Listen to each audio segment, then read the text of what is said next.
의지하는 자예요. 도리어 의지하는 자가 멸망시키는 겁니다. 그래서 여러분, 하나님 외에는 의지할 게 없습니다. 거듭 강조하지만 우리 그리스도인들은, 신앙인들은 하나님 이외에 의지하면 안 됩니다. 의지하는 것이 우상이기 때문에 친구를 의지해도 안 되고 선배를 의지해도 안 되고, 인간은 의지의 대상이 아니에요. 서로 사랑의 대상이지.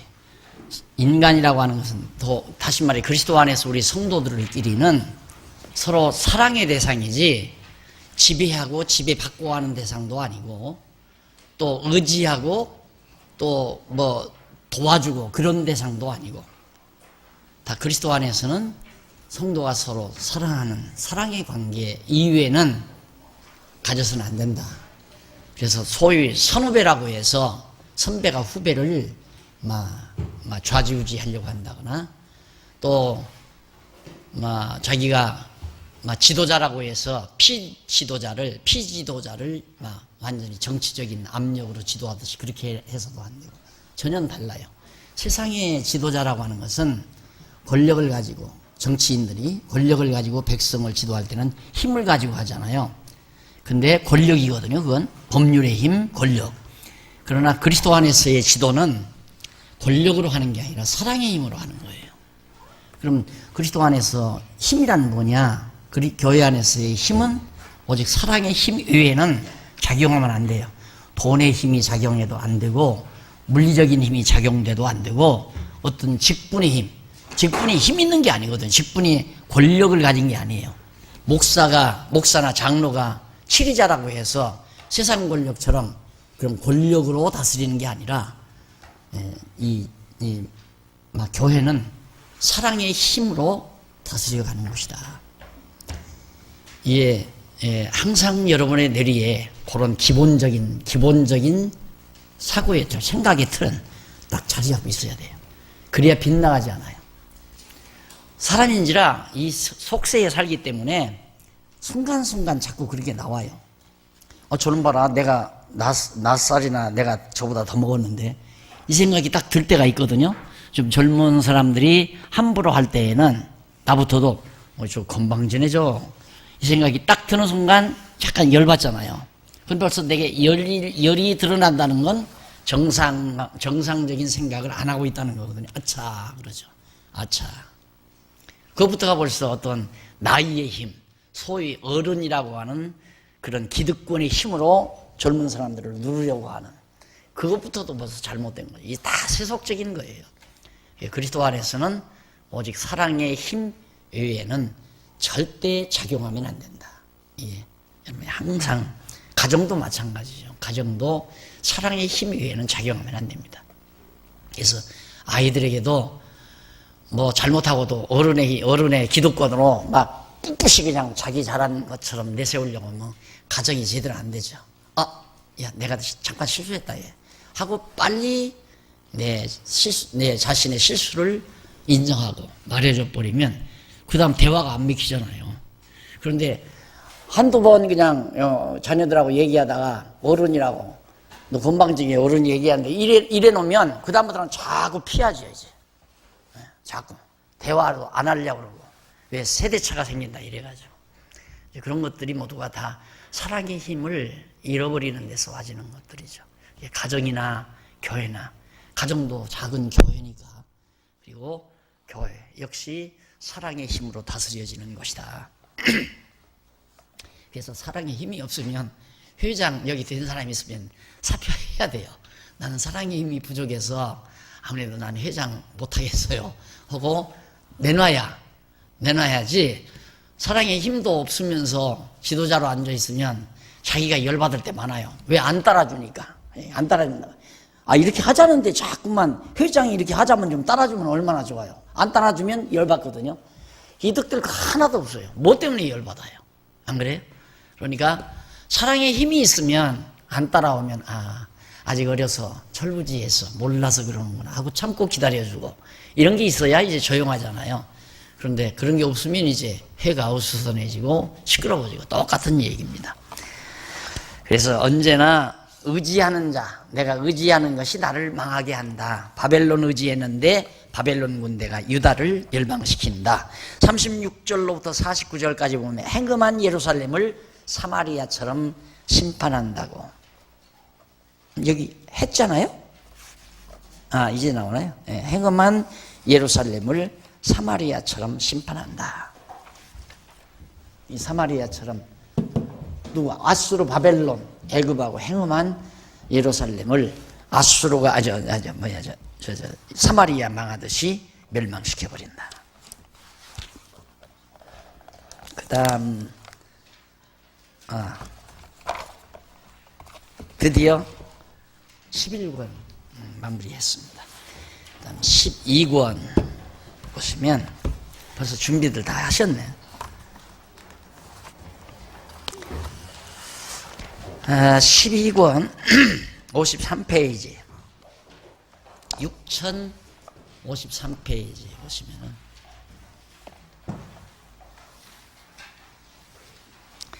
동그라미 안에 4번 나옵니다. 불과 칼에 의한 멸망. 불이나 칼이나 이게 다 전쟁. 불과 칼 이게 다 전쟁을 뜻합니다. 벌써 칼 들고 군대들이 쳐들어오면 뭐 불쳐지려고. 그러니까 예루살렘이 불길에 다 타버릴 걸 말씀하는 거고요. 칼에 의해서 많은 백성들이 살육당할 것을 24장에서 말합니다. 1절로 14절 보면 가마 비유로 예루살렘의 행위대로 신문할 것을.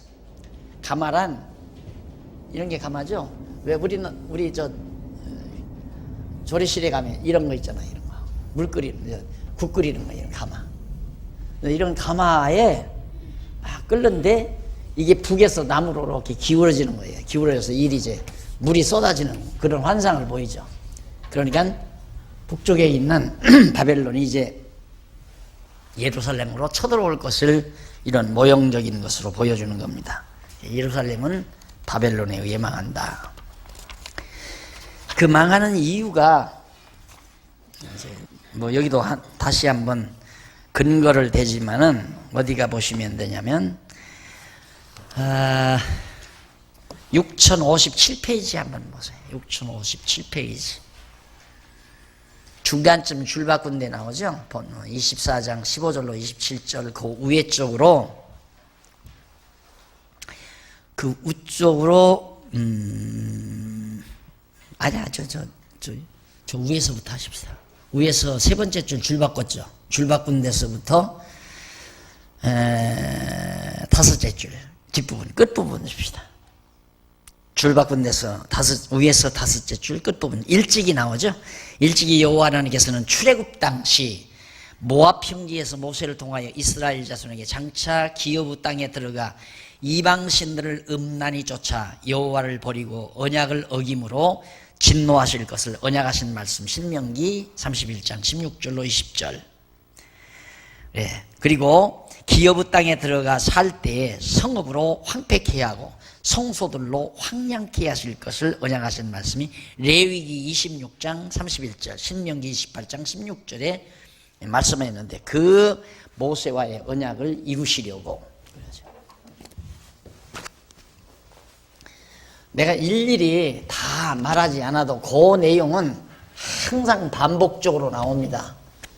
그랬더니만 어느 분이 그런 얘기를 하더라고요. 뭔 책을 이렇게 또 쓰고 그러느냐고, 반복되는 얘기가 많으냐고. 그런데 그게 얼마나 중요한 일이면 반복을 하겠습니까? 성경 하나하나 지금 예언서, 지금 에스겔서 이해하는데 우리가 중요한 것은 최소한으로 모세죠. 그 이전에 조금 더 올라가면 그 일찍이 이전 보세요. 일찍이 그 위에서 다섯 줄 일찍이 이전에 보면 바로 위에 보면 이러한 예언은 여호와의 영원한 작정 섭리에 기초한 이게 나와요.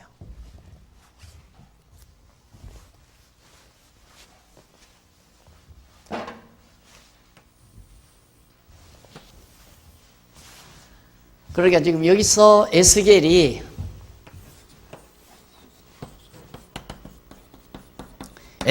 예언하는 이러한 예언의 말씀은 그러니까 이러한 예언은 그 말이죠.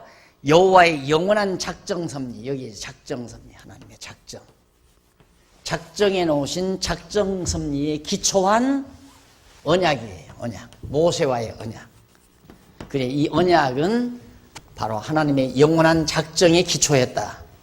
그래서 이 언약의 기초에서 지금 에스겔이 곧 예루살렘이 멸망당할 것을, 예루살렘 성이 다 회파되고 무너질 것을 에스겔이 지금 예언하는 거거든요. 에스겔은 먼저 지금 바벨론으로 사로잡혀 갔고요.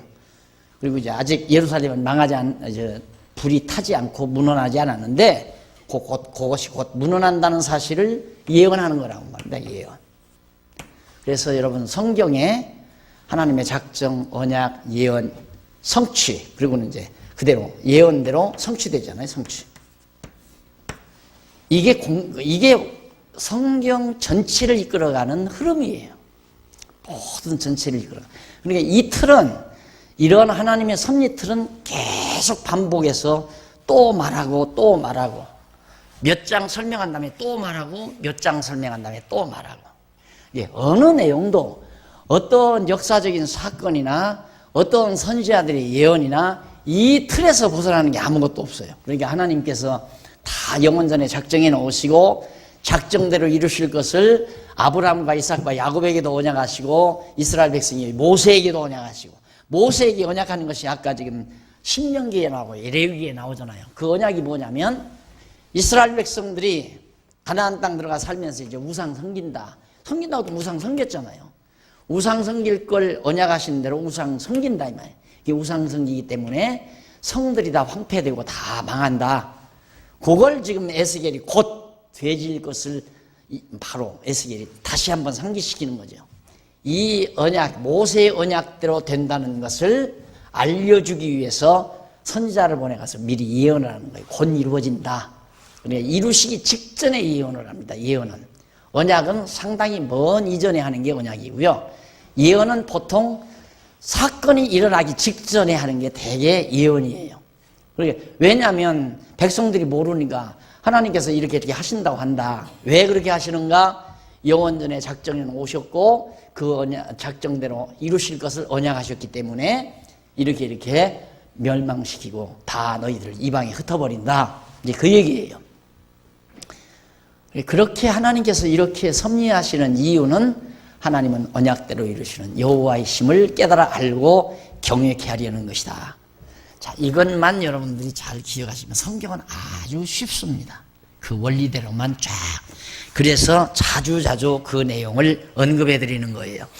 자, 그러면 57페이지, 6057페이지 24장 15절로 27절. 아내의 이른 태도를 진노의 표징으로 삼으신다고 예언합니다.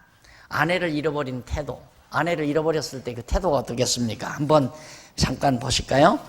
거기 15절로 17절 보면 선지자가 기뻐하는 것을 쳐서 빼앗아도 금해야 할 것들을 명하신 말씀을 증언합니다. 다시 한번 보십시다. 15절 본문 보십시다. 여호와의 말씀이 또 내게 임하여 가라사대 인자야, 네가 내 눈에 기뻐하는 것을 한 번 쳐서 빼앗으리니 너는 슬퍼하거나 울거나 눈물을 흘리거나 하지 말며 죽은 자들을 위하여 슬퍼하지 말고 종용히 탄식하며 수건으로 머리를 동이고 발에 신을 신고 입술을 가리우지 말고 사람의 부의하는 식물을 먹지 말라 하신지라. 내가 아침에 백성에게 고하였더니 저녁에 내 아내가 죽기로 아침에 내가 받은 명령대로 행하매 백성이 내게 이르되 네가 행하는 이 일이 우리에게 무슨 상관이 되는지 너는 우리에게 고하지 아니하겠느냐. 참 에스겔은 예언하려니까, 그러니까 에스겔로 하여금 하나님의 심정을 이야기하려는 거죠. 에스겔의 아내가 죽어버렸어요. 하나님이 에스겔의 아내가. 에스겔이 굉장히 아내를 기뻐했는데 아내가 죽으니까 막 통곡하고 울어야 할 거 아니에요. 근데 통곡하고 울지 못하게 했단 말입니다. 그리고 막 상가에서 주는 그 음식도 안 먹고 이제 금식하는 거죠. 이 사람들이 그게 무슨 뜻이냐. 그런 에스게르 행위, 그런 행위를 통해서 하나님이 바로 사랑하는 백성들을, 하나님이 기뻐하는 사랑하는 백성들을 바벨론에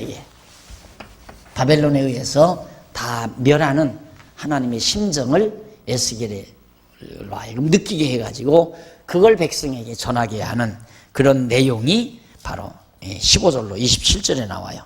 그래서 안에 이른 태도를 진노의 표징으로 하나님께서 예루살렘을 진노하는 표징으로 삼으신다고 예언한 것이 27절까지 나옵니다. 자, 그 다음 넘어가서 쭉 넘어가십니다. 넘어가서 25장부터 48장까지 62페이지 모으심에 대한 예언 말하죠. 모으심에 대한 예언. 에스겔이 자, 지금까지는 다 예루살렘 다 멸망시키고 백성들을 다 흩었다. 전부 다 흩어버렸다. 그런데 이제는 앞으로는 이제 이렇게 모아주겠다. 그의 내용이에요. 이 흩으겠다는 내용이 1장부터 25장까지, 아니 24장까지. 24장까지고요. 그 다음 25장부터 38장, 아니 48장.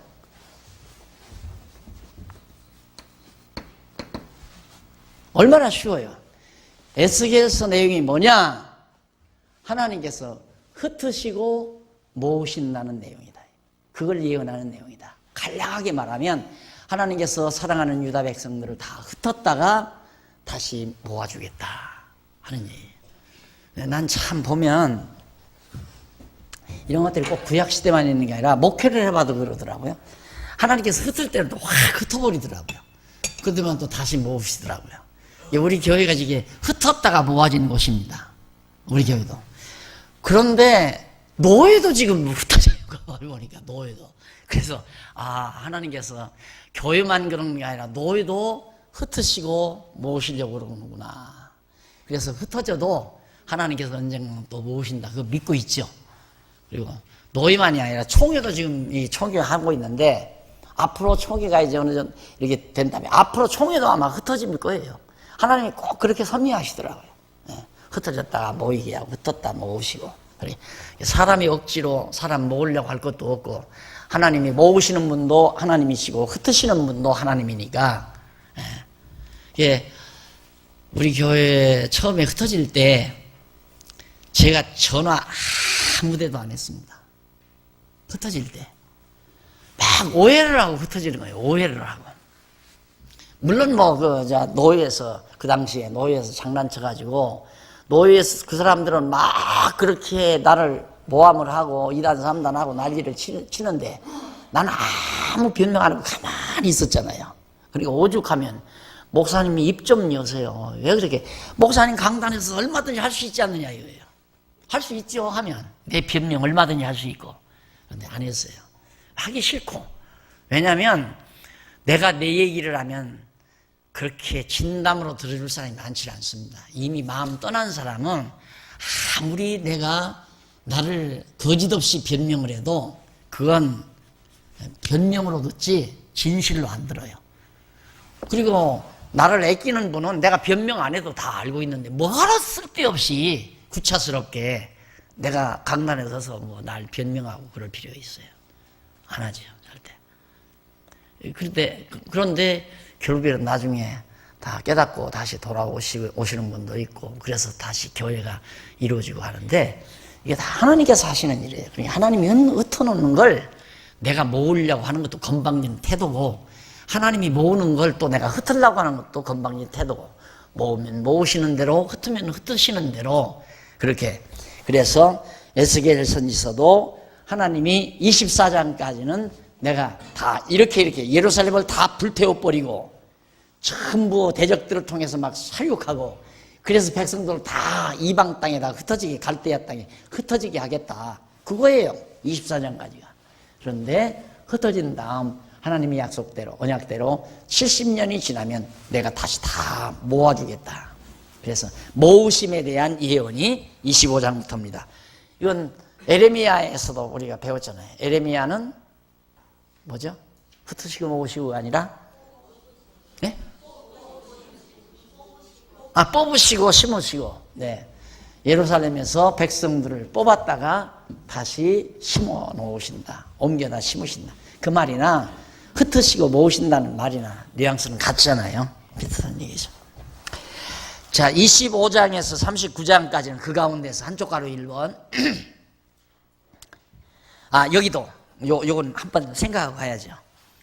63페이지 한번 보세요. 63페이지 보면 두 번째 줄 중간에 보시면 이 모으신다는 예언, 이러한 예언은 이렇게 회복시킨다는 예언은 여호와 하나님께서 창세전에 작정하신 뜻에 따라 언약하신 말씀에 바탕을 두고 있다. 똑같은 얘기예요. 이 작정하신 뜻에 따라 언약하신 말씀에 작정하신 뜻에 따라 언약하신 말씀에 바탕을 두고 예언한 것이다. 지금 그 얘기거든요. 그러면서 하는 얘기가 여호와 하나님께서 출애굽 당시 광야와 모압 평지에서 모세를 통하여, 지금 모세 나오죠? 모세를 통하여 이스라엘 자손에게 가나안 땅에서 열방으로 흩으신 백성을 다시 모으실 것을 언약하신 사실이 있다. 이때 벌써 여기 다시 모을 걸 언약을 했다 이 말이에요.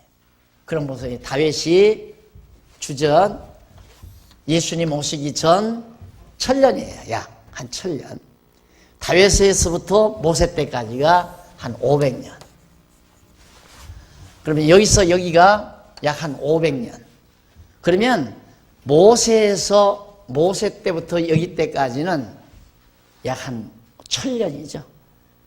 그리고 이때 다시 모으실 것을 1000년 전 모세를 통해서 언약하신 것이고, 이 언약은 천지만물 창조하기 이전 영원 전 하나님께서 작정해 놓으신 하나님의 뜻이다 그 말이에요. 그러니까 여러분, 하나님 이 세상 모든 만사 만물이 하나님의 뜻대로 다 되지는 겁니다. 누가 어느 과학자가 요즘 요 근래 들었는데 믿지 않는데 이번 추석에 가니까 자기 형제들인데 예수를 안 믿는데 그런 얘기를 하더래요. 과학을 전공하는 분인데 아무리 생각해봐도 이 세상이나 우주 만물을 누군가가 그렇게 해가는 것 같이 자기가 느껴진다고 그러더래요. 그래서 당장 바로 그분이 하나님이다. 네, 그러고 자기가 그랬느라고. 너도 하나님 믿어야 된다고 그랬다.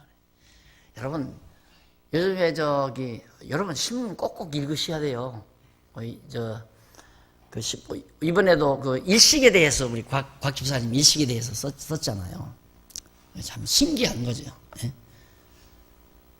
달과 태양이 400배라고 그러죠. 400배.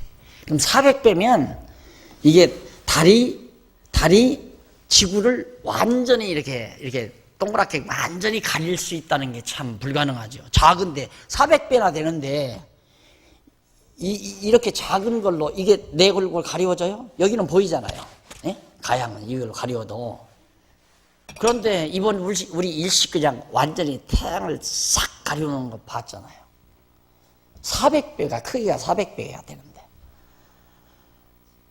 그러니까 그런 것들이 전부 하나님께서 아주 정교하게 치밀하게 다 만약에 우리 지구가 태양 쪽으로 더 가까워지면 달이 더 태양을 넘겨서 가리우겠죠. 가까이 가니까. 그런데 태양과 달, 지구 이게 이제 딱 이렇게 되는 거죠. 태양이 이렇고 달은 이렇고 지구는 이러니까 이렇게 가리워지잖아요. 이거 조금 더 커야 되겠다 이 말이에요. 이렇게 가리워지니까 지구에서 이 큰 태양을 달이 다 가리우는 게 버린 거죠. 그리고 이게 조금 더 가까이 간다면 완전히 이만큼 가리우는 거죠. 우리가 보기에는. 이게 더 조금만 벌어진다면 요만큼밖에는 못 가리우는 거고 달이. 어떻게 그렇게 태양을 달이 온전히 가리우도록 하나님께서 그렇게 위치 배치를 했나. 그래서 결국 태양열이 지구에 적당하게, 특히 대한민국에서는 우리는 더 감사를 해야 돼요. 그것만 가리켜 봐도 막 한없이 찬양하고 살아야 되거든요. 우리나라처럼 좋은 나라가 어디 있어요? 예? 적당한 온도. 이거 조금만 하나님이 더 가깝게 놔놓으면 다, 여러분 다 수검장 되고 말아요. 다. 뜨거워서 못 살죠. 이 적도지대만 살아도 그냥 더워가지고, 뜨거워가지고, 우리 선교사님도 오셨지만, 필리핀에서 오셨지만은, 뜨거워가지고, 항상 더워가지고. 근데 우리는 서늘한 가을, 따끈따끈한 여름, 훈훈한 봄, 아주 싸늘한 겨울, 스키도 즐길 수 있는 겨울, 이런 아주 다양한 현상 속에서 딱 터잡아가지고 하나님이 좋은 곳에 살게 했는데도, 아파트 단지에서 조금 위치만 좋아도 그냥 거들먹대고 사는데, 안 그래요? 어떻게 하나님이 이렇게 안 하고 어떻게 이게 가능하냐 이 말이죠. 하나님이 다 역사도 다 계획해놓고 만사 만물도 다 설계해서 그대로 지금 이끌어가는 거거든요. 그게 믿어지면 걱정돼요? 걱정해봤자 다 필요 없는 거예요. 악을 써봤자도 필요 없고 다 어차피 하나님의 뜻대로 되는 거. 그냥 의지하고 마음 편안히 살아요. 그냥 의지하고, 하나님 딱 의지하고. 저런 분을 의지 안 하면 누구를 의지해요? 그게 신앙이에요. 그게 신앙생활이고.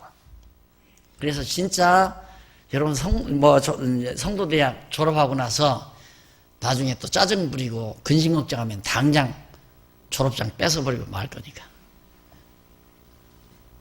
늘 기쁘고 편안함으로. 염려해봤자 필요 없다니까. 하나님이 정하시는 대로 되는 걸. 망할 때 망하고, 흥할 때 흥하고, 병들 때 병들고, 나을 때 나았고, 장가갈 때 장가가고, 시집갈 때 시집가고, 자녀날 때 자녀 낳고, 이사갈 때 이사가고, 죽을 때 죽고, 살 때 살고, 하나님이 정하시는 대로. 그러니까 그저 범사에 하나님께 감사함으로, 범사에 하나님 찬양하며 감사하고 사는 것. 그것이 진짜 여호와를 아는 자들이다. 그 부분이 바로 이제 63페이지 그 천문단에 나온 거예요.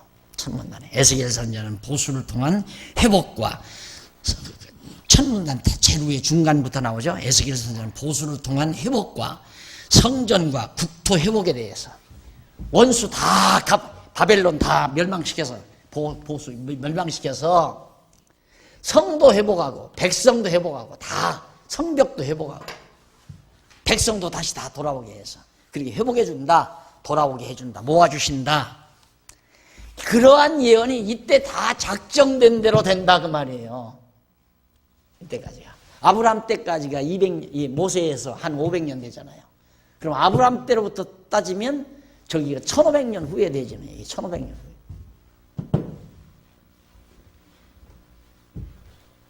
하나님은 모든 만사 만물을 정해놓으시고 그대로 해 가신다.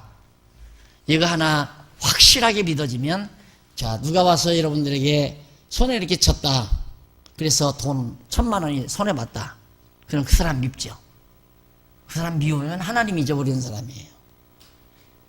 하나님이 그렇게 정해놓지 아니하면 1000만 원 손에 볼 이유가 없어요.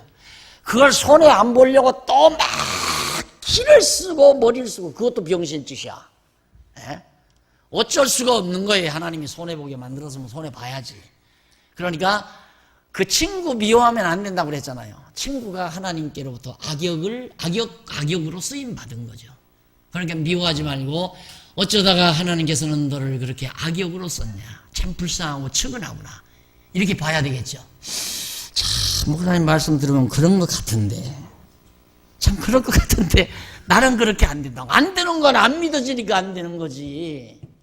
오직 몰랐으면 남 욕하고 비난하고 남 미워하고 살겠어요. 못나서 그런 게 아니라 하나님 안 믿어지니까 그러지. 얼마나 불쌍해요. 어떻게 악역을 해요 그래. 하나님이 나를 나되게 하기 위해서, 나를 하나님의 사람 만들기 위해서 잠시 너는 1,000만 원 네가 가지고 있으면 너 못된 짓만 하겠다. 내가 잠시 좀 옮겨다 놓겠다 해서 악역 배우로 악역을 친구로 시킨 거예요. 쉽게 말하면. 이틀만 쓰고 줄게. 꼭 틀림없어. 그냥 나와, 은행에서 나와. 좀 주라. 1,000만 원 줬다. 이틀이 2년 가도 안 나와. 3년 가도 안 나와. 예. 그때 1,000만 원 그런 통에 그만 이것저것 꼬여가지고 이제 집도 넘어가게 생기고. 그러니까 친구가 죽일 놈이 되고, 그건 영원한 원수가 되고, 그놈 미워하다가 자기도 병나고, 병나면 괜찮게 미워하면 나중에는 쓸개물이 더 많이 나오고 내장이 바뀌어져 가지고 병원에 실려가서 배째야 돼요. 또.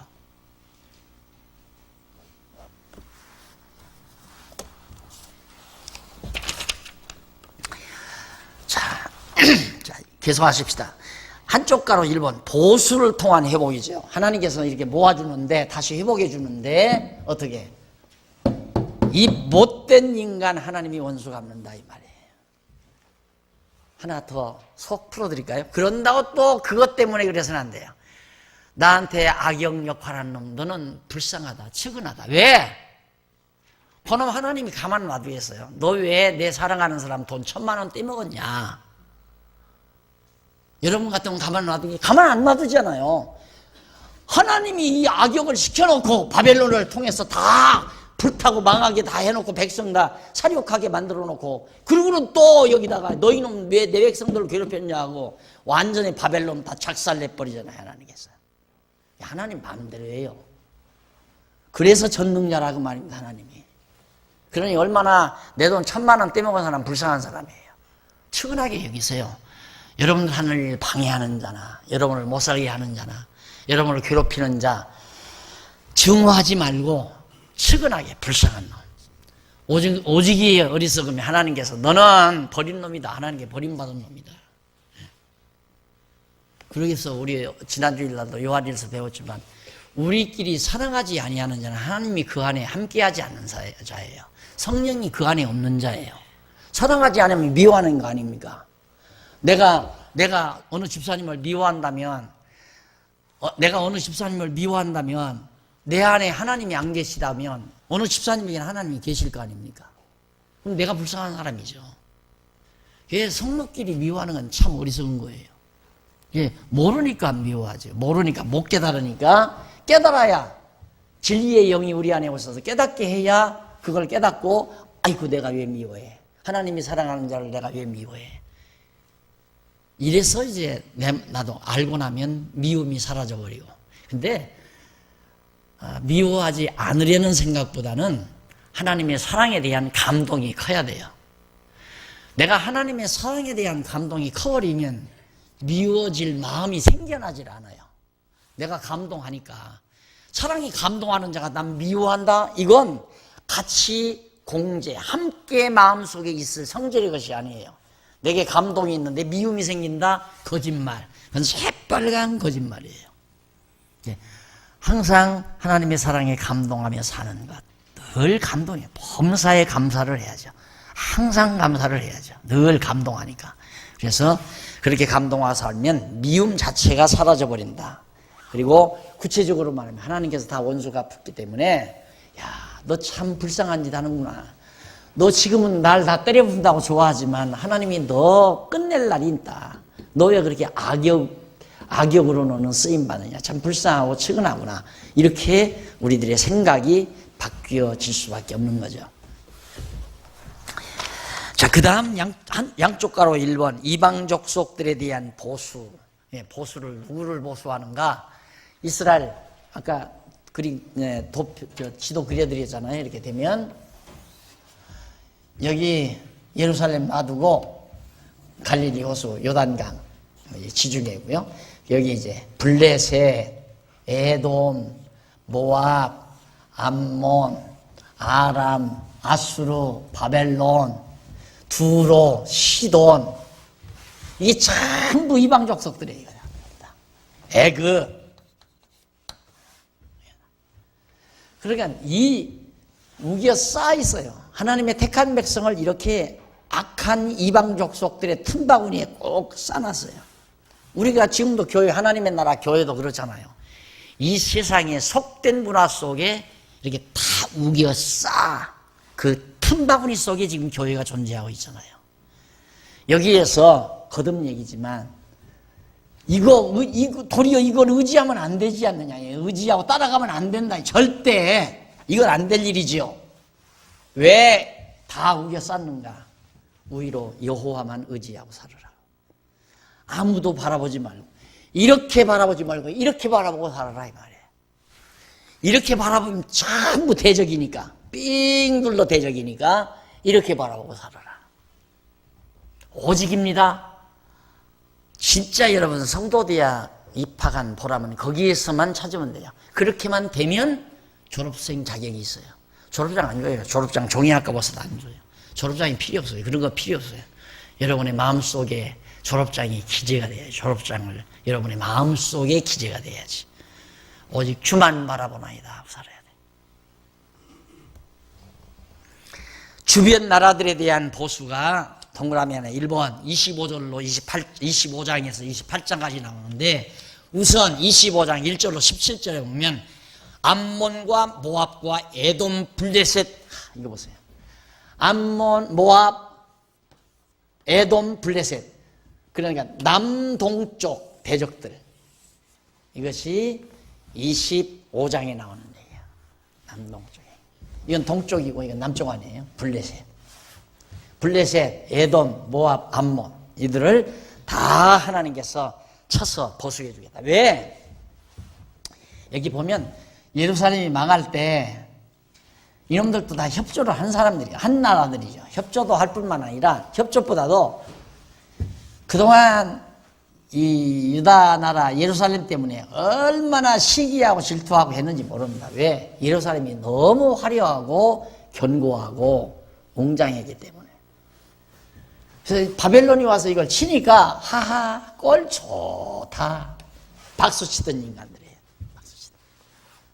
난망하는 거 좋아하는 사람 별로입니다. 아름답지 못한 사람이에요. 난망하는 거 좋아하는 사람 그럴 줄 알았어. 특히나 하나님 경외하는 사람 뭔 일이 안 되는 거 은근히 마음으로 좋아하고 박수갈채 보내는 식의 생각은 그 고약한 생각이죠. 하나님의 자녀는 망해도 하나님의 자녀예요. 하나님의 자녀는 불행해도 하나님의 자녀예요. 하나님이 버리는 법이 없으니까 하나님의 자녀들을 미워하고 증오하는 건 어리석은 짓입니다. 그 다음 이제 넘어가서 26장 1절로 21절까지 장으로 넘어갑니다. 69페이지 거기 보면 두로를 바벨론으로 쳐서 재건치 못하게 한다. 이 두로 여기 두로 일단 바벨론을 통해서 두로를 쳐요. 그러면 여기는 이들은 누구를? 이들도 물론 바벨론을 통해서 치는 거예요. 예, 예루살렘 쳐서 멸망하고 나니까 그때 꼴 좋다 하고 환호하고 좋아하던 족속들 그 뒤에 바벨론이 두로도 치고 이것도 다 쳐서 멸망 하나하나. 그래서 이제 외적으로 볼 때는 야 바벨론이 굉장히 강해진다. 왜?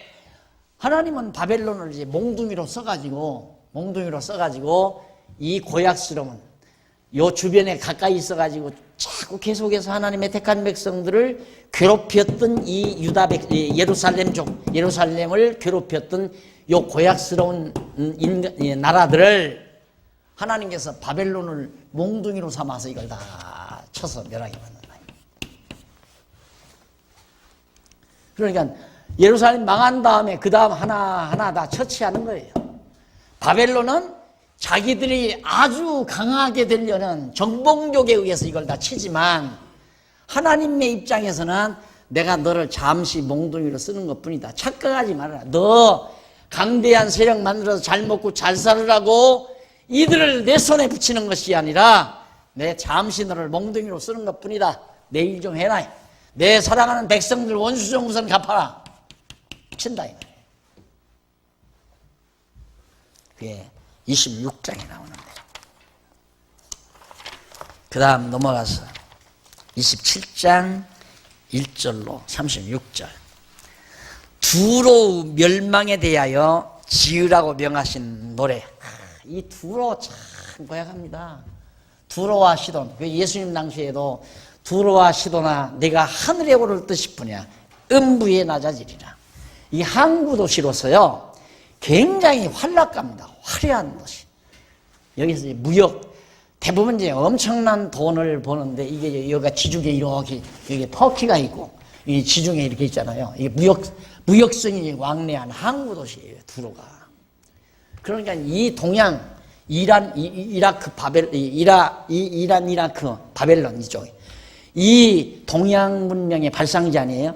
동양의 그 호화찬란한 문명이 발달하는데 이게 이제 서양으로 교류하는 교류하는 무역선들이 오고 가는 이런 항구 도시죠. 그러니까 엄청나게 돈도 많고 화려한 도시입니다. 예. 우리 두로가 왜 망하는가? 오만하기 이를 데 없고요. 교만하기 이를 데 없고. 근데 하나님께서 두로 멸망에 대해서 노래를 불러라, 노래를 불러라 하고 하는데 그 노래가 지금 얼마나 깁니까 그거? 여러분 다 읽어보셨죠? 예습 내가 꼭 하라고 그랬어요. 네. 그 다음 그래야 이거 제대로 나가니까. 그 다음 28장 넘어갑니다. 28장 1절로 26절. 교만한 두로와 시돈을 의인의 칼로 멸하신다고. 의인의 칼이란 바벨론이 두로와 시돈이 같은 거리가 얼마 안 돼요. 이거 다 무역 항구들인데 아주 호화롭고 풍요롭고 그래서 거부들은 다 거기다 근거지를 두고 그리고 특히 여기도 역시 무역선만이 아니라 해적단들 이 바다 여기에 막 이게 물물 교환하는 이제 무역선들이 오고 가잖아요. 그러면 해적단들이 이렇게 숨어 있다가 아주 금은 보화를 싣고 가면 막 덮칩니다. 덮쳐서 다 뺏어가지고 이제 여기 가서 이제 막 호화롭게 먹고 살고 누리고 하는 그런 종자들. 여기 이제 블레셋도 마찬가지고요. 그래서 예수님이 두로와 시돈아 내가 하늘에 오를 듯 싶으냐 음부에 낮아지리라. 네. 두로와 시돈을 칼로 다 멸하신다. 앞에서 두로 멸망에 대해 지으라고 명하신 노래 우리 27장에서 봤고요. 두로를 바벨론을 쳐서 재건치 못하게. 이게 두로가 나 아직은 저기 못 가봤어요.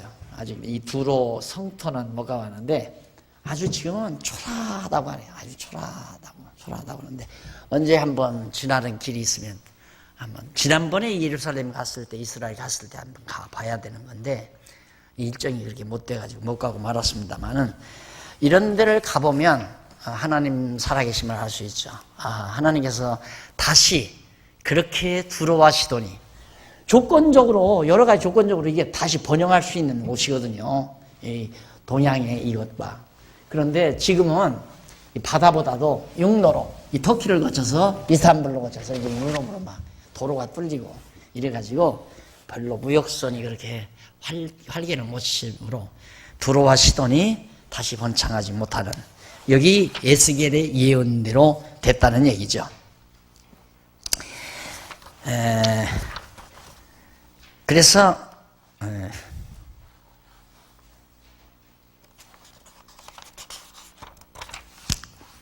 교만한 두로와 시돈을 의인의 칼로 멸하시는 것이 28장이고 그 다음 이제 넘어가서 85페이지 넘기십시오.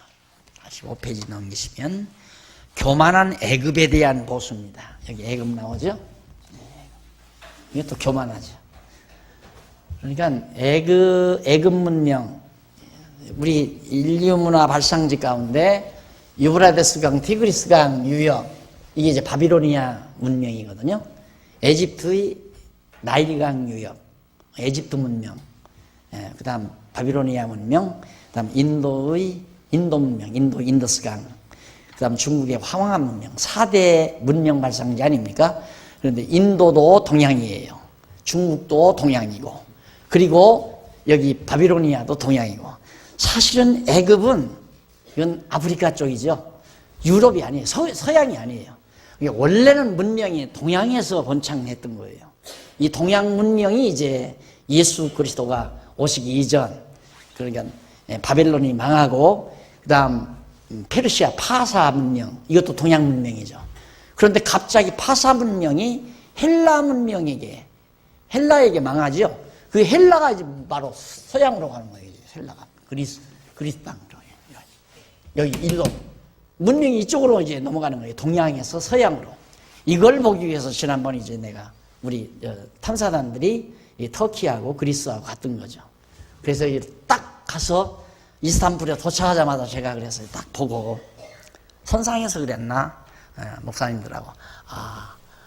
바로 동서양의 문명의 충돌이 한눈에 보인다. 그 말을 내가 첫마디로 했어요.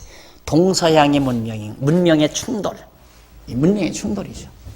헬라, 알렉산더 대왕이 막 동양으로 막 진격하잖아요. 그래가지고 서양에서 이제 패권을 잡고, 그 다음 헬라가 망한 다음에 로마가 등장하죠. 그래서 이제 유럽 문명이 발달하는 거예요. 그러면서 이제 동양은 여기 시들어져 가고, 그 다음에 유럽이 막 기독교 문명으로 번창하기 시작해서, 그래서 이제 미국 문명으로 가고, 미국 문명을 통해서 이제 다시 극동으로 왔죠. 지금 우리 시대예요. 여러분, 지금 우리가 살고 있는 시대가 얼마나 황금 시대를 사는 줄 압니까? 근데 정신이 없는 거야. 정신이 다 나갔어요. 너무 좋으면 그냥 정신이 나가는 거예요. 정신이 없이 사는 거예요.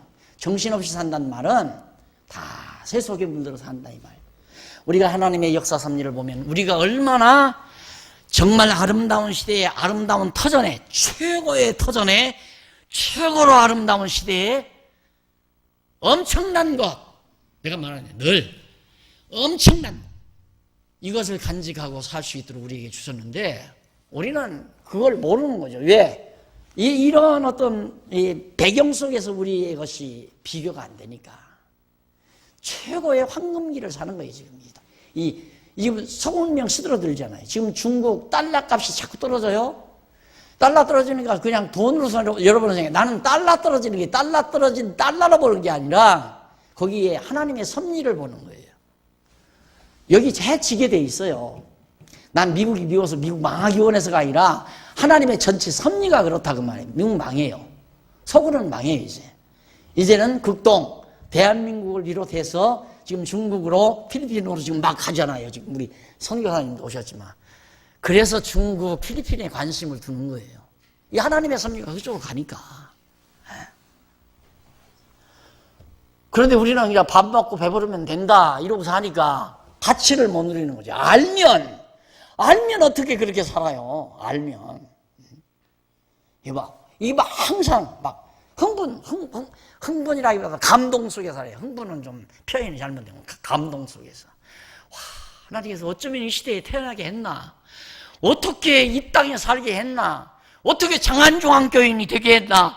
어떻게 하나님께서 이 엄청난 보화를 간직하고 살게 하시나? 어떻게 감동을 안 하느냐고요. 그냥 남들 먹고 사는 대로 살다가 그냥 힘없어, 아이고 쑤시네, 아이고 지끈지끈해라, 아이고 죽겠다. 그러다가 꼬르륵 하고 가실랍니까?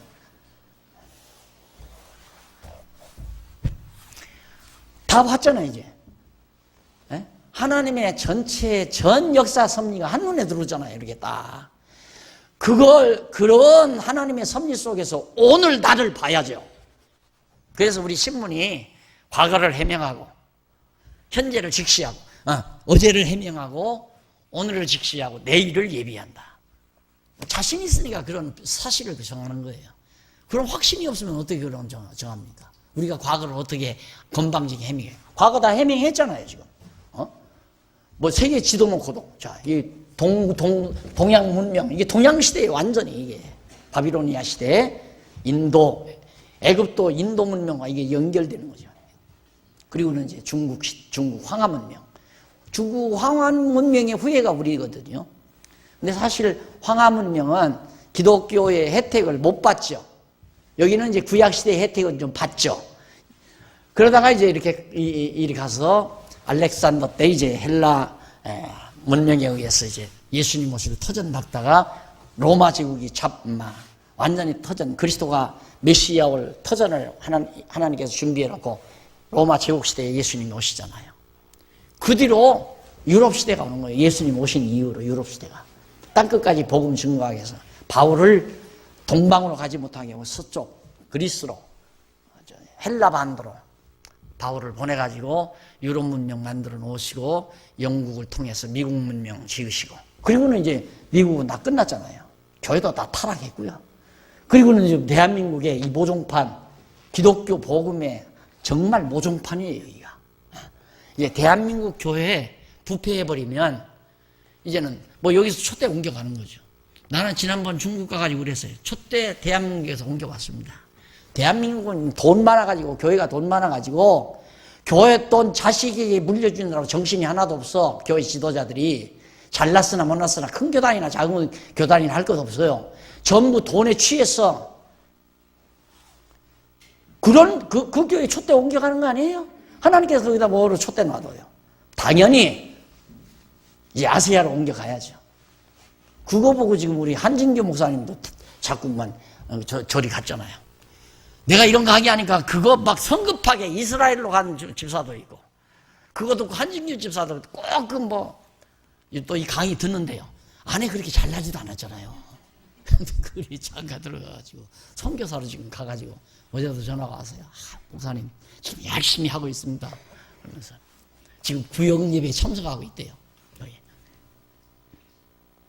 그리고 참 내가 우리 필리핀 선교사님 여기 오셨지만 거기 안내받았을 때 내가 즐겁게 갔던 것도 하나님의 섭리가 이미 촛대 다 하나님이 하나하나 옮겨간다니까. 내가 볼 때 다 옮겨가요 지금. 한국교회는 정신이 하나도 없어요. 돈이 많아서 정신이 하나도 없어요. 그래서 내가 항상 그러잖아요. 돈 많으면 부패한다. 어디든지 그래요. 어디든지. 그런데 우리 인간으로 돈 많으면 왕성한다 그러거든요. 그건 세속적으로 왕성하는 거죠. 가정도 돈 많으면 부패해요. 하나 없어도. 하나 없어도 부패하는 거예요. 가정도. 신앙적으로 그렇다 이 말입니다. 근데 부패 안 하려면 지혜가 있어야죠. 지혜가. 그리고 그 다음 이제 85페이지 동그라미 안에 2번 교만한 애굽에 대한 보수. 애굽 이제. 애굽도 얼마나 초기부터 아브라함 때부터 야곱 때부터, 아브라함이 아니라 야곱 때부터. 아브라함도 애굽에 가서 고생했죠. 그다음 아브라함 야곱 때 백성들, 이스라엘 백성들 갔을 때 그 자손들 요셉 이후 노예를 생활하면서 괴롭힌 애굽, 그 뒤로도 많이 괴롭혔죠. 애굽을 하나님이 진노하신다 하는 내용이 바로 이제 동그라미 안에 2번에 나오는데 한번 간단간단 정리하고 끝내십시다. 29장 1절로 21절에 보면 바로와 애굽을 멸하여 어떻게 여호와를 알게 하신다. 다시 한번 보고 싶습니다. 하나님께서 애굽을 왜 멸망시키는가?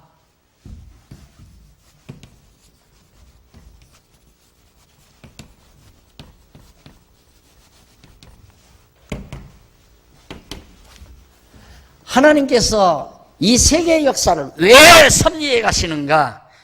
왜 장안중앙교회 역사를 섭리해 가시는가? 왜 대한민국의 역사, 미국의 역사, 서양사, 동양사를 왜 섭리해 가시는가? 내 가정의 한 역사를 왜 섭리해 가시는가? 답은 간단해요. 여호와 알게 하시려고. 여호와임을 알고 경외케 하시려고. 그게 목적이에요. 우리는 역사 해석 기간에 역사학자들이 역사를 해석하려고 머리가 허옇도록 지금까지 연구하지만 역사 해석 못하고 죽잖아요. 역사 결론 없어요. 그러나 우리는 너무 간단해요. 하나님께서 왜 역사를 왜 섭리하시는가? 애굽을 왜 망하게 하시는가? 왜 흥하게 하고 왜 망하게 하시는가? 애굽은 왜 망하게 하시고 예루살렘은 다시 회복시키시는가? 여호와임을 깨달아 알고 경외하게 하시려고. 그것이 29장 1절로 21절에 나오죠. 그래서 내가 그러잖아요. 우리를 이 세상에 살게 하시면서 병도 들고 건강도 하고 망하게도 하고 흥하게도 하고 이렇게 우리를 섭리해 가시는 이유는 다른 목적 없다. 여호와임을 깨달아 알고 경외하게 하려는 거다. 여호와라는 말이 언약대로 언약대로 이루시는 분의, 성취하시는 분의 이름이라고 그랬죠. 하나님의 이름. 그래서 이런 신은 없어요. 모든 일을 다 작정해 놓고 언약하시고 언약대로 예언케 해서 이루시는 이런 여호와 신은 세상에 어디에도 없다. 유일신이 아니라 오직 한 분. 바알이나 아세라나 아스다롯이나 이런 신들은 절대 그런 신과는 구분이 돼요. 그래서 우리가 경외하는 신이 여호와, 언약대로 이루시는 신의 이름 여호와. 그걸 깨달아 알게 하시려고 애굽을 멸하신다. 하나님께서 애굽을 멸해서 하나님의 백성들을 이렇게 다시 회복시킨다고 언약했으니까 언약대로 멸해서 회복시켜야 과연 하나님은 언약대로 이루시는 분이구나. 백성들이 알 거 아니에요. 그래서 바로와 애굽을 멸하여 여호와를 알게 하신다라고 예언하고 그 다음 넘어가서 30장 1절로 26절 거기 보면 애굽과 동맹국들을 바벨론으로 들어 멸하실까. 애굽을 어떻게 멸하시는가? 바벨론은 신바람 났습니다. 막 치는 대로 다 정복하는 거예요. 이것이 어리석은 거예요. 잘 된다고 자만에 빠지는 게 어리석은 거라 이 말입니다. 왜? 너는 마지막 타자다 이 말이에요. 마지막 타자. 너는 마지막에 내가 친다 이 말이에요. 이건 이제 이런 것들은 다 도구, 바벨론을 도구로 해서 치지만 바벨론은 하나님께서 마지막 형편없는 그 주변 도시국가 메대 바사를 통해서 완전히 업어치게 당한 거예요. 하나님의 능력으로. 조그만 도시국가한테 망하는 거예요, 바벨론. 이렇게 강대한 바벨론이. 이게 하나님의 섭리예요. 역사를, 성경을 깨닫고 나면 역사가 보여요. 그래서 나 정말 여기 대학에서 역사 전공하신 분 있으면 내가 시간이 있으면 참 어느 정도 다 하겠어요. 뭐 기독교 법률학도 하고, 기독교 역사학도 하고, 기독교 여러 가지 미학도 하고, 예술 이런 거 다 하겠는데 내가 시간이 없어요. 그렇게까지 다. 또 그거 하려면 내가 이제 전문서적을 다 내가 봐야죠. 보고 해야 하는데 시간이 모자라서 그래서 어쨌든 하겠는데 지금 뭐 이거 알면 그냥 기독교사 그냥 나와요. 역사학, 기독교적, 성경적 역사 그냥 나와죠.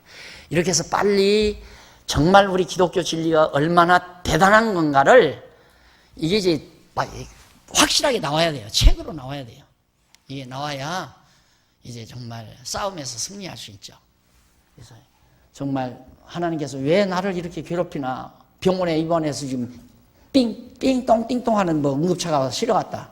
딱 둬가지고 하나님이 나를 이러시나. 그거 물어볼 거 없어요. 내가 신방 가서 얘기해도 이 얘기 뿌리니까 그냥 여기서 배우고 날 신방을 하고 하지 말라고. 병원에 가서 목사님이 신방 왜 안 오나 하지 말고 이 배운 말씀, 하나님이 나를 여호와의 힘을 깨달아 알고 경외케 하시려고 지금 나를 병원으로 실려가게 하시는구나. 신방 가도 이 얘기 뿐인데 신방 가면 또 그래도 욕으로라도 한 병 줘야잖아요. 힘들고. 그러니까 신방 안 온다고 그러지 말고 우리 권사님들이나 장로님들이 가도 이 얘기 뿐이에요. 여호와 배우게 하시려고 지금 아프게 하십니다. 아멘 하고 여호와 하나님이 잊어버리고 살았던 거 다시 반성도 하고 더 열심히 여호와 경외하기를 배워가는 아름다운 삶으로 승리하며 사시면 최고입니다. 그 이상의 생애 방법은 없어요. 가장 아름다운 방법이고 또 멋지게 사는 삶이고. 다음 시간 31장부터 우리 공부하도록 하고 오늘 강의 여기서 마무리합니다. 기도하십시다. 살아계신 하나님 아버지, 은혜를 감사합니다. 우리를 이 거친 세상에 두시고 때로는 망하게도 하고 흥하게도 하시고 때로는 아프게도 하시고 때로는 건강하게도 하시면서 여호와 하나님 살아계심을 믿게 하시고 오직 여호와만 의지케 하시는, 의지하도록 가르쳐주시는 하나님의 크신 사랑을 진심으로 감사합니다. 우리의 눈동자가 오직 우러러 여호와만 바라볼 줄 아는 지혜롭고 슬기로운 종들이 되게 해 주시옵소서. 예수님의 이름으로 기도드립니다. 아멘.